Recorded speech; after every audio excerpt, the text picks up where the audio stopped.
పైన వేసుకొని నడిపిస్తున్నప్పుడు వాళ్ళలో కొంత సంతోషం అనిపిస్తా ఉంది. నేను నడవగలను అనుకోలేదు, కానీ ఇదిగో ఈ వ్యక్తి సహాయంతో నేను కొంచెమైనా నడవగలుగుతున్నాను అని. మన దేవుడు కూడా ఈ సంవత్సరం అదే మన జీవితంలో చేయబోతున్నాడు. నీవు ముందుకు వెళ్ళలేని పరిస్థితులను ఉండి ఉండవచ్చు, కానీ దేవుడు ఆయన నీ చెయ్యి పట్టుకొని ఆయన నడిపించబోతున్నాడు ఆ స్థలాల్లోనికి. హల్లెలూయా. కొన్నిసార్లు మనకి ఏమనిపిస్తుంది అంటే అసలు నిజంగా దైవ చిత్తమా కాదా అని చెప్పి మనం ఆలోచిస్తూ అసలు దాన్ని చేయడానికి మనం వెనకడుగు వేస్తూ ఉంటాం. కానీ ఈ సంవత్సరం దేవాది దేవుడు మన జీవితాలు చేసేటంటే మన చేయి పట్టుకొని ఆయన చిత్తంలో తీసుకుని వెళ్తాడు ఆయన మనం. హల్లెలూయా. ఆమేన్. కొన్నిసార్లు దేవుని చిత్తమైనా కూడా మనం ఏం చేస్తామంటే ఏమో ఈ దేవుని చిత్తమో కాదు అని చెప్పి మనము ఆ పని చేయకుండా ఆగిపోతూ ఉంటాం. వాస్తవ మనుషులు కదా మనం. కొన్నిసార్లు మనకు అర్థం కాదు నిజంగా ఈ దేవుడి చిత్తమా కాదా అని చెప్పి కొన్నిసార్లు మనం ముందుకు వెళ్ళని పరిస్థితిలో ఉంటాం. అయితే దేవుడు ఈ సంవత్సరం ఏం చేయబోతున్నాడు అంటే మన చేయి పట్టుకొని ఆయన మనల్ని ఆయన చిత్తంలో ముందుకు తీసుకొని వెళ్ళబోతూ ఉన్నాడు. Praise the Lord. మనం ఇది చేస్తే ఏమైపోయిందో, అది చేస్తే ఏమైపోయిందో, ఇలా చేస్తే ఏమైపోయిందో అనుకుంటాం. వాస్తవమే, కొన్ని మంచి ఉండొచ్చు, కొన్ని మంచి కాకపోవచ్చు, మనకు తెలియదు మనుషులుగా. కానీ దేవాతి దేవుడు ఏదైతే మంచిదో ఈ సంవత్సరం దానిలోకి నిన్నే తీసుకుని వెళ్ళబోతున్నాడు ఆయన. కొన్నిసార్లు మన పిల్లలకు మనం ఏం చేస్తాం, పిల్లలకు కొన్నిసార్లు తెలియదు, ఇది చదువురంటే వాళ్ళు చదవరు. అది మంచిదని మనం తెలుసు కనుక ఏం చేస్తాం, ఫోర్స్ చేస్తాం, ఇది చదివితే నీకు బాగుంటుంది, చదివితే నీకు బాగుంటుంది. అవునా కాదు? కొన్నిసార్లు ఈ సంవత్సరం దేవుడు అదే చేయబోతున్నాడు. కొన్ని ఇది దేవుడి చిత్తం కాదులే, ఇలా చేయడం దేవుడి చిత్తం కాదులే, ఇక్కడికన్నా దేవుడి చిత్తం కాదని మనం సైలెంట్ కూర్చుంటున్నాం. దేవుడు ఏం చేయబోతున్నాడు ఈ సంవత్సరం, నీ చేయి పట్టుకుని నెట్టబోతున్నాడు ఆ దేవుడి చిత్తంలోకి ఈ సంవత్సరం. హల్లెలూయా. ఇది నా చిత్తమే, నువ్వు ఎంటర్ అవ్వాలి, నువ్వు చెయ్యాలి అని ఈ సంవత్సరం దేవుడు ఆ మంచి ఆశీర్వాదంలోనికి దేవుడు ఈ సంవత్సరం నిన్ను తీసుకొని వెళ్ళబోతున్నాడు, నీ కుటుంబాన్ని తీసుకొని వెళ్ళబోతున్నాడు. Praise the Lord. Praise the Lord. చాలా సార్లు మన ముందు దేవుడు ఆశీర్వాదం ఉంచిన వాటిని మన చేజేతులారా కోల్పోయిన సందర్భాలు ఎన్నో ఉండి ఉంటాయి. మన ముందు చాలా ఆశీర్వాదాలు పెట్టినా మనం వెళ్ళకపోవడం అనేది సంవత్సరించుకోవాలా.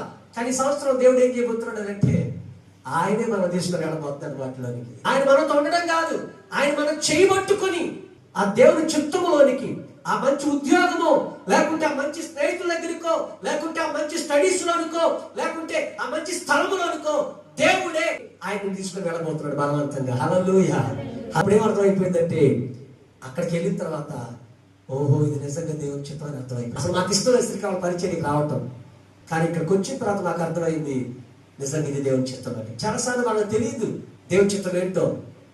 అందువల్ల మనం ఏం చేస్తామంటే దేవుని చిత్తం కాదని, దేవుని చిత్తం కాదని చెప్పి అక్కడే ఉండిపోతాం, లేట్ అయిపోతా ఉంటుంది.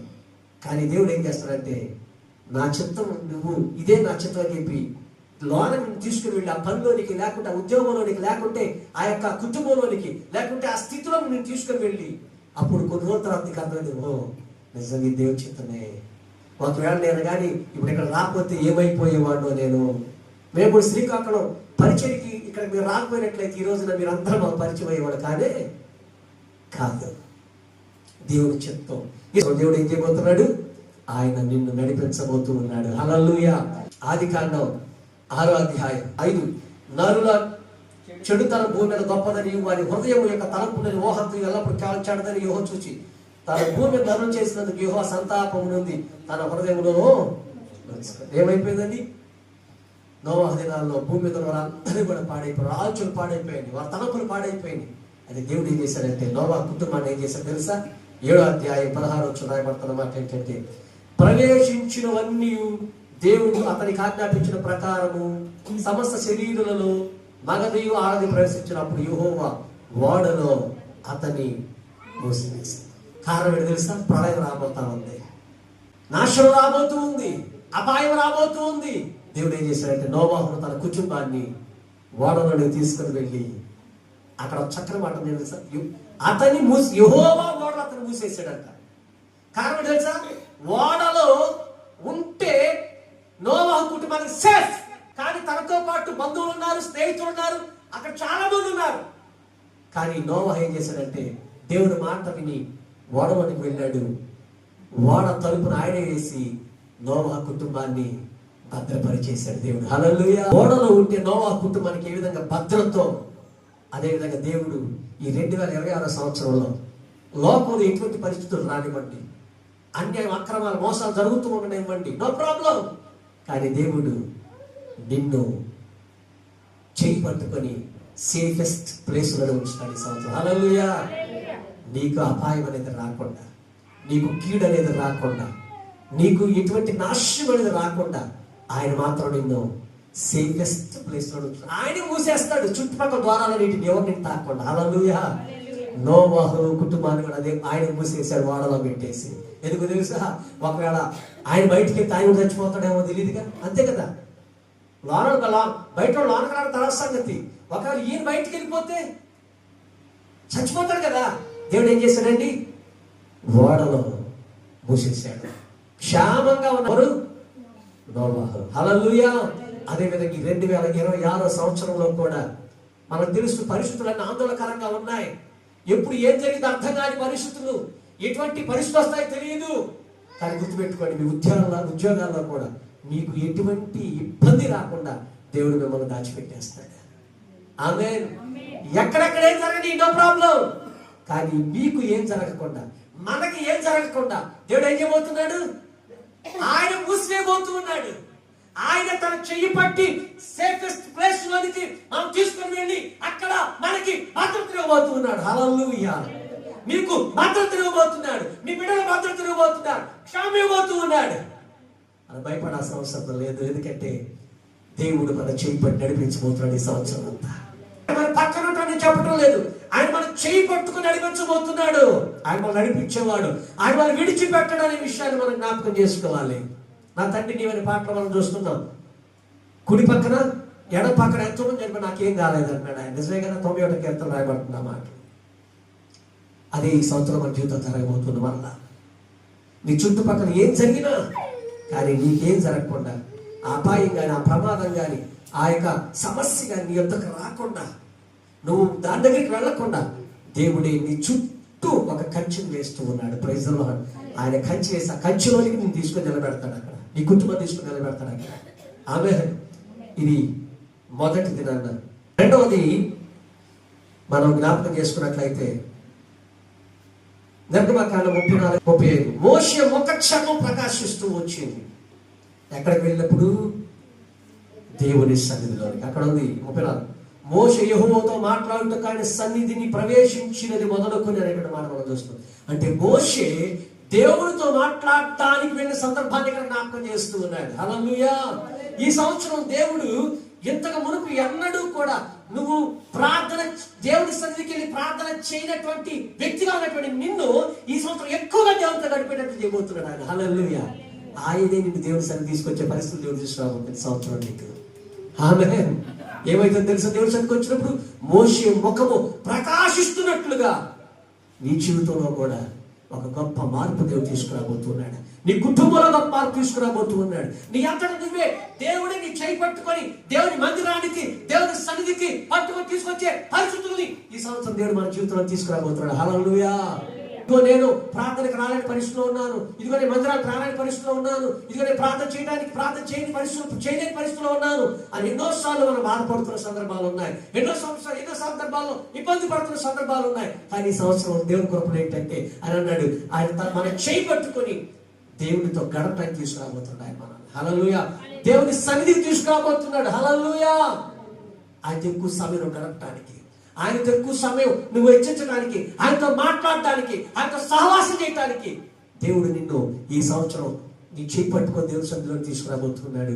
తద్వారా ఆయన సన్నిధిలో ఉన్నటువంటి ఆశీర్వాదం, ఆయన సన్నిధిలో ఉన్నటువంటి మేలుని దేవుడు నీకు అనుగ్రహించబోతూ ఉన్నాడు. మూడోది ద్వితీయోపదేశకాండం 4వ అధ్యాయం 38వ వచనం.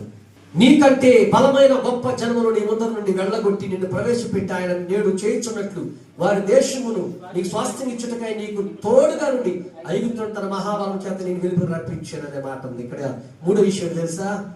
నీకంటే బలమైనటువంటి గొప్ప జనమును నీ ముందర నుంచి ఆయన వెళ్ళగొట్టబోతా ఉన్నాడు. హల్లెలూయా. ఒకటేంటి? నీకు భద్రత కలిగిన స్థలంలోనికి ఆయన నడిపించబోతున్నాడు. రెండవది, దేవుని సన్నిధికి తీసుకొని వెళ్ళబోతున్నాడు.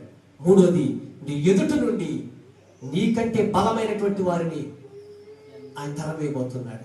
నీకంటే బలమైనటువంటి వారి నుంచి నిన్ను విడిపించబోతున్నాడు. హల్లెలూయా. నాలుగోది ద్వితీయోపదేశకాండం 6వ 10వ వచనం మనం చూసినట్లయితే, నీ దేవుడైన యెహోవా నీ పితరులైన అబ్రహాము, ఆ.